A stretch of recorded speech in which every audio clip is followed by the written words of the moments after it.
బెల్లం పరిమాణం ఎంతో టేస్టీగా చల్లారిన తర్వాత కూడా స్వీట్ టేస్ట్ అనేది మారకుండా సో అలాగే ఉండేలా ఉండాలంటే ఇలా ఒకసారి ట్రై చేయండి. చూడండి ఎంత బాగుందో, చాలా టేస్టీగా ఉంటుంది. దీనికోసం ఫస్ట్గా ఒక కప్పు బియ్యానికి కొంచెం పచ్చెనపప్పు వేసుకొని కడిగి నానబెట్టేసుకోవాలండి. తర్వాత ఇంకొక గిన్నె తీసుకొని అందులో ఒక కప్పు బియ్యానికి గాను 2 కప్పుల వాటరు 3 కప్పుల పాలు అనేది పోసుకోవాలి. వాటర్ పాలు కలిపి పోయడం వల్ల ఆ పరిమాణం టెక్స్చర్ అనేది చాలా బాగా వస్తుందన్నమాట. సో ఇలా యాడ్ చేసేసుకున్న తర్వాత బాగా హీట్ చేసుకోవాలి పాలని. పాలు మరిగేటప్పుడు మనం ఆల్రెడీ వాష్ చేసి పెట్టుకున్నాం కదా బియ్యం అనేది ఇందులో యాడ్ చేసేసుకుందాము. సో యాడ్ చేసిన తర్వాత బాగా కుక్ చేసుకోవాలి. సో ఇలా కుక్ అవుతుంది కదా, ఒక్కోసారి మీకు ఇంకా బియ్యంగా అనిపించినట్లయితే పప్పు గుత్తి లేదంటే గెరిటెతోనే ఇలా స్మాష్ చేసుకున్నట్లయితే టెక్స్చర్ అనేది ఇలా వస్తుందన్నమాట ఫైనల్గా. సో చూసారు కదా, ఇలా వస్తే సరిపోతుందన్నమాట. సో మీకు ఇంకా సాఫ్ట్గా కావాలంటే ఇంకా స్మాష్ చేసుకోవచ్చు. దీన్ని తీసి పక్కన పెట్టేసుకొని ఇంకో గిన్నె తీసుకొని అందులో ఒక కప్పు బియ్యానికి గాను 1.5 కప్పు బెల్లం తీసుకున్నానండి. మీరు తినే టేస్ట్ని బట్టి యాడ్ చేసుకోవచ్చు. కొంచెం వాటర్ వేసుకొని వేడి చేసేసుకున్నట్లయితే ఆ గడ్డలు అనేవి కరిగిపోతాయి అన్నమాట. మరీ పాకం రావాల్సిన అవసరం లేదు.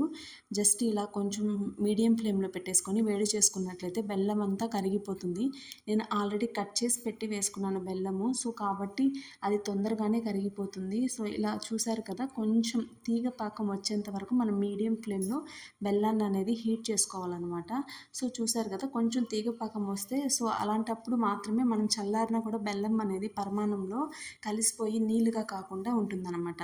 సో ఇలా వచ్చినప్పుడు పక్కన పెట్టేసుకొని మనం ఆల్రెడీ కుక్ చేసుకున్న రైస్ ఏదైతే ఉందో అందులో ఈ బెల్లం పాకాన్ని డైరెక్ట్గా యాడ్ చేసేసుకొని సిమ్లో పెట్టేసుకొని మనం అంతా మొత్తం సైమల్టేనియస్గా ఈక్వల్గా కలిసేలాగా కలుపుకోవాలండి.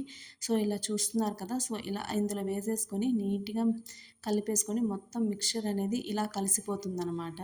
సో ఇలా చూసారు కదా, ఇలా కలిసిపోయిన తర్వాత ఒక 5 మినిట్స్ కుక్ చేసుకుంటే సరిపోతుంది. ఎందుకంటే మనం ఆల్రెడీ బియ్యాన్ని కుక్ చేసుకున్నాము, బెల్లం పాకం కూడా కుక్ అయింది కాబట్టి సో 5 మినిట్స్ కుక్ చేసుకుంటే సరిపోతుంది.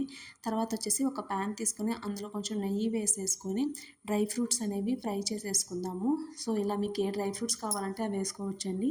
డ్రై ఫ్రూట్స్ అనేవి ఫ్రై చేసేసుకొని బ్రౌన్ కలర్ వచ్చేంత వరకు ఫ్రై చేసేసుకొని ఆ తర్వాత మనం ఆల్రెడీ ప్రిపేర్ చేసుకున్న పరిమాణంలో యాడ్ చేసేసుకొని ఇలా కలిపేసుకొని పక్కన పెట్టేసుకుంటే చాలా అంటే చాలా టేస్టీగా ఉంటుంది.